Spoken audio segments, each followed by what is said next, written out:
Buenas tardes, queridos contertulios. Bienvenidos a una nueva edición del Sillón Bíblico. Mi nombre es Abel de la Costa. Estamos en el domingo cuarto de la Cuaresma, en el ciclo C, domingo de Letare. La verdad es que estuve escuchando el vídeo, viendo y escuchando el vídeo de hace 3 años y sinceramente no le quiero cambiar ni una coma. Es decir, que me gusta cómo está explicado, creo que llega a mostrar muy bien los dos caminos que se entrecruzan en las lecturas de este domingo y que toman cuerpo en el Evangelio, que es a la vez banquete y mensaje de reconciliación. Entonces, sin más, los dejo con ese vídeo, que lo incluyo aquí mismo y lo vuelvo a subir. Y bueno, espero que esta tarde también recuerden que tenemos una invitación del Papa a orar por la paz en Ucrania en ese acto de consagración al Inmaculado Corazón de María que realizará a las 5 de la tarde de Europa. Bueno, muy bien. Muchas gracias. Nos vemos la semana que viene. Y este domingo lo llamamos Domingo de Letare, de Alégrate, alegraos, mejor dicho, no alégrate, alegraos. Tenemos en el Adviento, en esa pequeña cuaresma que es el Adviento, tenemos el tercer domingo de Gaudete, de alegraos también quiere decir en latín. Y el cuarto domingo de cuaresma nuevamente, alegraos. En medio de esas cuaresmas, más exigente la prepascual, más mitigada la de Adviento, pero en esas cuaresmas no hay que olvidarse del objetivo de esto, que es llegar a la resurrección, llegar a la venida del Señor, llegar a la gloria, llegar al advenimiento. No es la penitencia por el dolor y el sufrimiento, sino la penitencia por la preparación, ¿no? Y es un poco estos domingos, este domingo tiene ese significado. Y además las lecturas de este domingo en el ciclo C tienen un especial sabor de alegría, ¿no? Leemos hoy como texto más fuerte el Evangelio del Hijo Pródigo. ¿Quién no lo tiene en la memoria, el Evangelio del Hijo Pródigo, ¿no? A pesar de que es un Evangelio exclusivo de San Lucas, no es una historia ni de doble tradición, o sea que esté en Lucas y en otro de los sinópticos, ni de triple tradición, sino que es un Evangelio que lo cuenta exclusivamente San Lucas. Pero claro, está tan perfectamente contada esta historia y los estudiosos la han dado vuelta de arriba para abajo, estudiando todas, a ver dónde puede haber fuentes para esta historia, qué otras historias en el contexto del Oriente Medio se cuentan parecidas al Hijo Pródigo, y hay sí antecedentes, pero no sé, esa magia que tiene esta narración es realmente única. Pero la vuelta a la casa del Padre no es el único motivo de alegría. Y hoy la liturgia nos presenta dos caminos para entenderla, dos, no uno solo. Uno es esto, bueno, indudable, ¿no? El retorno al Padre, los brazos abiertos del Padre que reciben al Hijo sin condiciones, lo reciben además en su estatus de hijo, no como siervo, como pretendía él. Ese es el tema indudablemente dominante. De hecho, la segunda lectura es completamente explícita al respecto, ¿no? ¿Qué estaba haciendo Dios? Pues reconciliando al mundo consigo. Eso hacía Dios desde toda la eternidad, ¿no? Reconciliando al mundo consigo. Y entonces el cristiano recibe una invitación que es unirse a la obra de reconciliación del Padre y ponerse a reconciliar. Bien, ese es el tema dominante. Pero hay otro tema.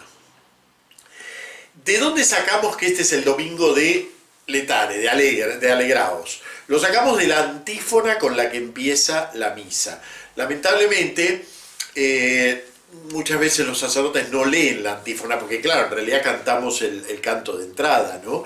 Pero la antífona tiene su importancia, en general orienta el significado de la liturgia de cada domingo, ¿no? Esa antífona que hay al principio, antes de comenzar incluso la misa. Y la antífona de hoy es muy bonita, dice que alegraos porque volveréis a Jerusalén, ¿no? Y mamaréis de sus pechos abundantes. Es una cita profética, ¿eh? Mamaréis de sus pechos abundantes.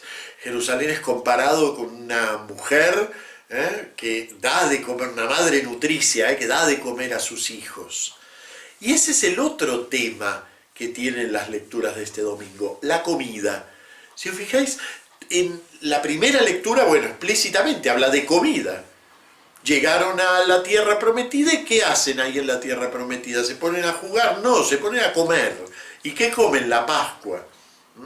Y en ese momento cesa el pan provisorio y pasa a comerse los frutos de la tierra definitivos, digamos, la tierra prometida. Bien, primera lectura, comida. Pero si además recorremos bien la parábola del hijo pródigo, veremos que está articulada en torno a la comida. La comida es prácticamente el disparador de la parábola. El hijo gasta todo, pero ¿qué sobreviene cuando gastó todo? Una hambruna. Y él tiene que ir a criar cerdos y quiere comer las bellotas que le dan a los cerdos y no puede. Y entonces vuelve a lo de su padre porque tiene hambre. ¿Y el padre qué hace? Mata al ternero cebado para darle de comer y hacer una gran fiesta. Pero claro, se entera el hijo mayor. ¿Y qué le reprocha al padre? Que no le dio un cabrito para comer con sus amigos. ¿Ven? La comida articula la segunda lectura, casi no nos damos cuenta. Y ese es el motivo por el que la liturgia nos pone de primera lectura la llegada a la tierra prometida, para hacernos un poco resaltar este tema, que no es secundario. ¿Por qué? Porque todo lo que nos invita a Dios es un banquete, es una comida, anticipada en la Eucaristía, como anticipó Dios el banquete de la tierra prometida en el maná que comían su pueblo en el desierto. Entonces, anticipado en el banquete eucarístico, somos invitados a una Eucaristía eterna. Bien, eso es el fondo de aquello que el hijo menor no ha sabido apreciar y se había ido. El fondo es que precisamente en el Padre está ese banquete eterno, ¿no? Entonces, ven que no es un tema secundario. Y además, es muy importante para nosotros saber quién tiene acceso a ese banquete, quién puede comer de ese banquete. Fíjense que es un debate, digamos, de siglos, ¿no? ¿Quién puede comer de ese banquete? Bueno, la parábola del hijo pródigo hoy se enfoca en un tema fundamental, el perdón sin condiciones. El perdón sin condiciones, que nosotros lo podemos leer un poco en clave personal, individual, mis pecados, yo soy el hijo pródigo, y bueno, y qué explicación sobre la confesión o sobre la reconciliación de la Cuaresma, qué momento de estos no acudimos precisamente a la parábola del hijo pródigo, a esa, todos tenemos en la retina ese magnífico hijo pródigo de Rembrandt, ¿no? Con el padre abrazándolo así con las dos manos y el hijo arrodillado adelante, la imagen misma de la confesión, ¿no? Es una clave de lectura válida, perfecta, no hace falta agregar más, la entendemos espontáneamente. Pero el texto tiene también algunas otras claves de aplicación. Y en particular, cuando San Lucas lo pone en su Evangelio, está pensando en un problema muy específico, sin desdecir que la parábola tiene una aplicación personal, individual, digamos, muy importante. Pero, sin desdecir eso, hay que señalar que San Lucas lo pone con toda intención en su Evangelio.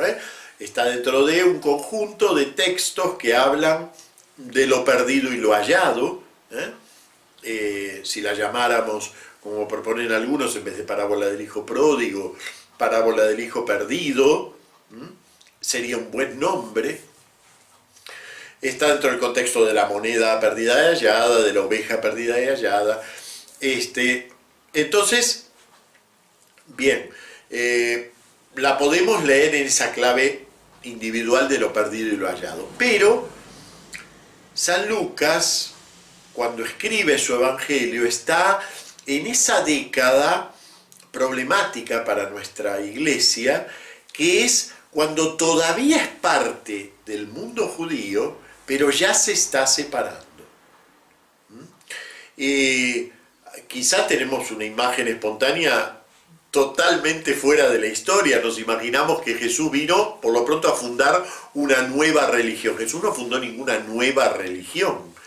Jesús fue un judío y habló a judíos y convirtió a judíos. De hecho, lo dice muy explícitamente: yo he venido a salvar a las ovejas perdidas de la casa de Israel.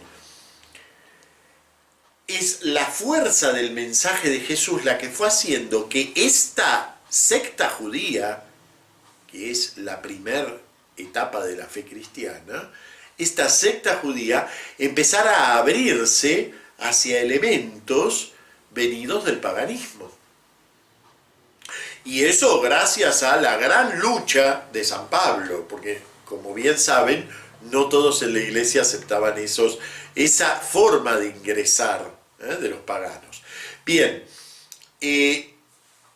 la problemática: la iglesia debe recibir al elemento pagano, y si lo recibe, ¿cómo lo debe recibir? ¿Como pagano que se convierte al judaísmo o como algo nuevo? ¿Realmente Jesús vino solo para judíos? ¿Ven? Esas eran las preguntas que se hacían los primeros cristianos.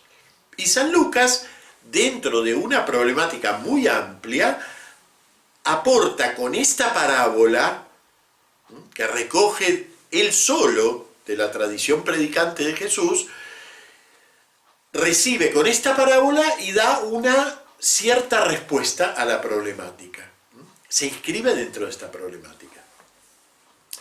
¿Qué elementos nos hacen pensar en esta problemática? Bueno, dos fundamentalmente. Dos palabritas que aparecen en la parábola y que nos tienen que hacer pensar que va un poco más allá de la reconciliación personal. Una es el oficio en el que termina cayendo este hijo menor, ¿no? Que es el de criador de cerdos. Como saben, el cerdo es un animal impuro dentro de la tradición judía, pero no solo es impuro, es que es el símbolo mismo de lo impuro. Incluso hasta hoy, es el símbolo mismo de lo impuro. Hay una sentencia rabínica, bueno, como tal está escrita un poquito después de Jesús, pero digamos recoge una tradición de pensamiento rabínico. Hay una sentencia rabínica que dice: maldito el criador de cerdos, maldito el que enseña a su hijo la sabiduría griega. Así van juntos, esto es un dístico, ¿no? Maldito el criador de cerdos, maldito el que enseña a su hijo la sabiduría griega. Fíjense cómo está asociado el cerdo con lo pagano. Y lo pagano en el peor de los sentidos. Entonces, podríamos decir, el hijo menor, en un cierto corte, es simplemente un pecador que se ha alejado de Dios.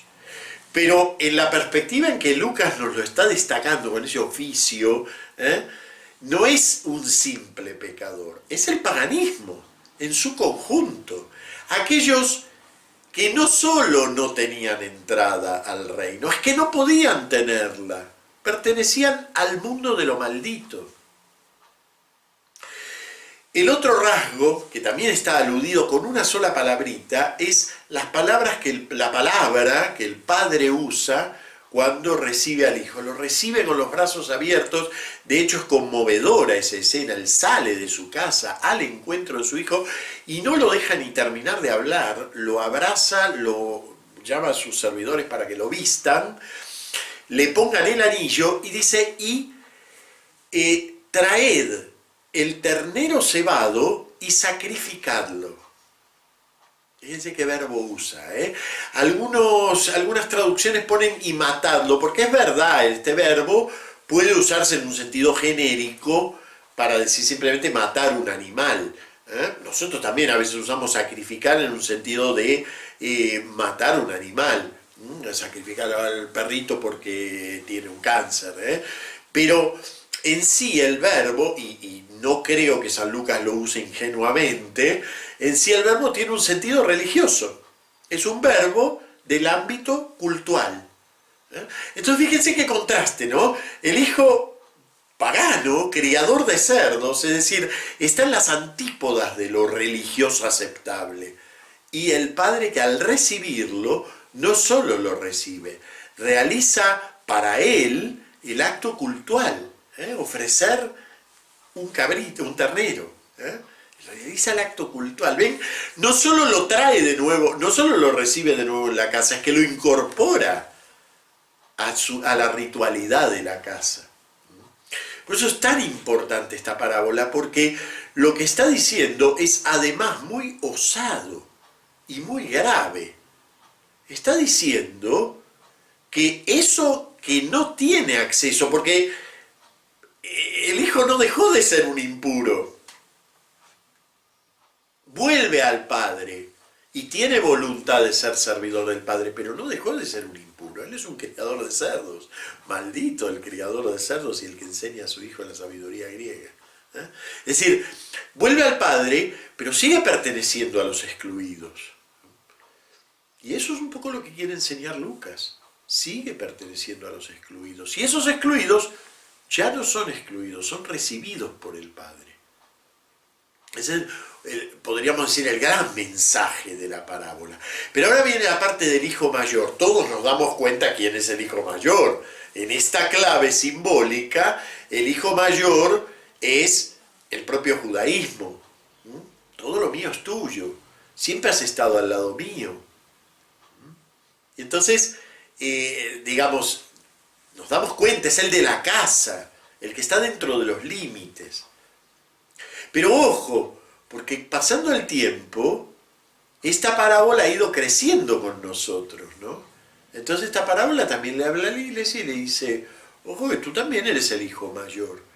Ahora eres el de la casa, en aquel momento eras el que venía de afuera, pero ahora eres el de la casa. ¿Y cuál es la actitud del de la casa? Hay algo muy importante que es, nunca me has dado un cabrito para mis amigos. Y el padre no le dice, me lo hubieras pedido. Le dice, pero hijo, era tuyo, todo lo mío es tuyo. Fíjense qué diferencia de actitud, ¿no? El hijo espera que el padre le dé. Y el padre le dice, es tuyo. Es un mensaje de la parábola para nosotros. Nosotros quizás seguimos con un poco como el judaísmo de la época de Jesús. Nosotros, iglesia, seguimos con la mentalidad de que somos siervos de Dios.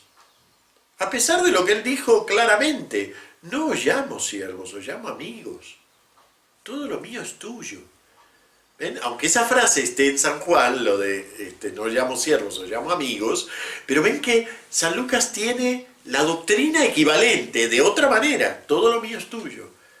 De otra manera, pero la doctrina, lo que está enseñándonos como iglesia es exactamente lo mismo. No podemos hacer una iglesia de siervos. No podemos hacer una iglesia de religión que mira a su Dios lejano y trata de ganarse su favor. Eso dejémoslo para la religión de los demás. La nuestra no es una religión así, no está planteada como una religión. Está planteada de una manera nueva. Fíjense que lo que comen los israelitas cuando llegan a la tierra prometida son nuevamente panes sin levadura, ¿no? Porque todo es nuevo allí. Entonces no hay tiempo para que eleve la masa. Todo es nuevo allí. Bueno, en nuestra fe todo es nuevo. Y una de las cosas nuevas que tiene nuestra fe es la nueva relación con Dios. Todo lo mío es tuyo. A veces me da la impresión que a veces como iglesia miramos al Padre de costado y con miedo a meter la pata. Y con miedo a saltarnos un canon o a ver si modificamos algo. Cuando a eso nos está invitando el propio Jesús. Nos dice, abran la puerta, que entre el que está afuera, porque el que está afuera es el que yo estoy llamando. ¿Y cuál es nuestra función adentro? Ayudar a preparar la mesa, alegrarnos con esa comida que se va a sacrificar. mamaréis de sus pechos abundantes. No se va a agotar la riqueza de misericordia de Dios, ni la riqueza de la comida que nos da el Señor cada día a través de la Eucaristía, no se va a agotar porque abramos el corazón y la repartamos a todo aquel que se nos acerca con deseos de encontrarse con el Señor. Gustad y ved qué bueno es el Señor. Esa es la antífona del Salmo y con esa me gustaría resumir las dos líneas de estas lecturas del domingo, ¿no? La línea comida, gustad y ved, y la línea de la misericordia, el encuentro, lo perdido que es hallado. Qué bueno es el Señor. Muy bien, hasta el próximo Sillón Bíblico.